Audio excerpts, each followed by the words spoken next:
And this is the astrological forecast for Aries for the whole of 2017. This is going to be one of those years that I think you're probably going to remember for a long, long time. At least many of you will.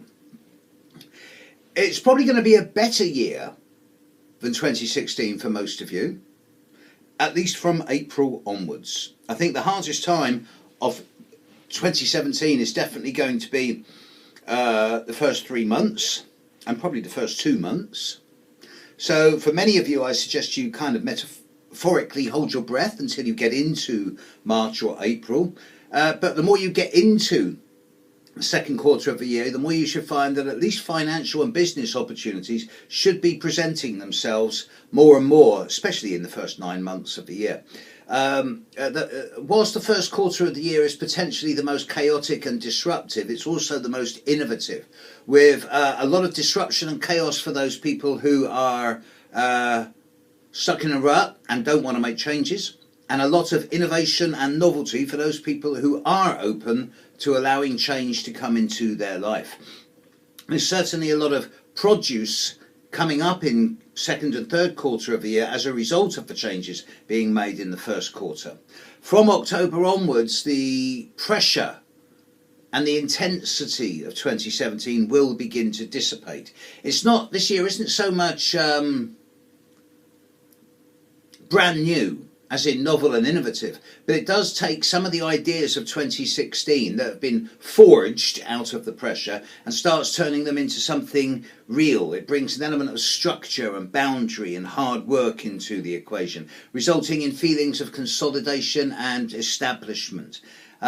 So let's have a look at some of the specifics for 2017. Pluto is going to be continuing its process through Capricorn, and it is going to be particularly challenging for a few of you. Some of you, those of you born around the 6th, 7th, 8th of April, you're going to find that there's going to be some pretty big psychological challenges out there. You may need to watch your back. There's certainly going to be a degree of intensity and perhaps compulsion or obsession coming your way. But if you can ride this and keep things transparent and not be scared to go into your own psychological depths, you'll find at the same time there's also a great sense of feeling power-filled, and that you can become more profound, more stronger inside yourself, and more psychologically self-aware. Not a particularly easy year for you guys. Neptune isn't touching you. Uranus is still in your sign. He's been there 5 years. He's going to be there another 1.5. He's still bringing major changes into the lives of those of you born from the 10th to the 13th of April, 13th, 14th of April, until April of this year. This is a continuation of the changes that have been happening in 2016. Those of you born from the 13th, 14th of April on to about the 17th of April, you're the ones who are going to be strongly influenced by Uranus from April onwards, April, May onwards. And you can expect big changes to come in over this year. And it can be disruptive, chaotic, dramatic and unpredictable. Or it can be stimulating, innovative, futuristic with words like independence, freedom and liberty. It's up to you. How open are you to change? Saturn is bringing a degree of positive structure, believe it or not, and clearly defined boundaries and discipline, especially into the lives of those of you born from the 11th of April onwards, and you're looking pretty damn good, to be honest, as far as I can see.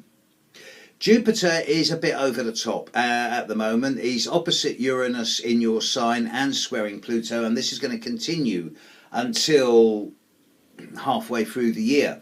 So those of you born from the 3rd to the 12th of April are going through periods in the first half of this year which are not balanced. They're either undercutting or overstretching, undermining or overreaching. The middle ground is hard to keep.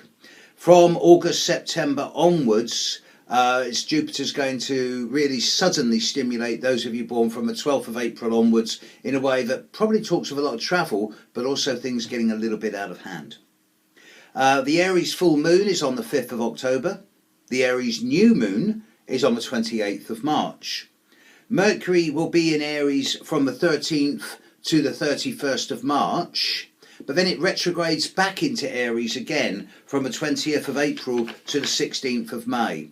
And this is going to particularly impact on those Arians born from perhaps, say, the 14th of April onwards. This period of late April and the last 10 days of April, first 2 weeks of May, might get a little bit confusing and messing if you're born from the 14th of April onwards.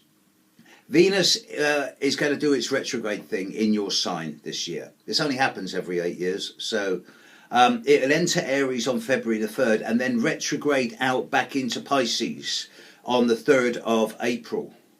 Only to come back again into Aries from the 28th of April through to about the 6th of June. So for all of you, one-to-one relationship patterns are going to get just a little bit confusing, I suppose, until you're into June.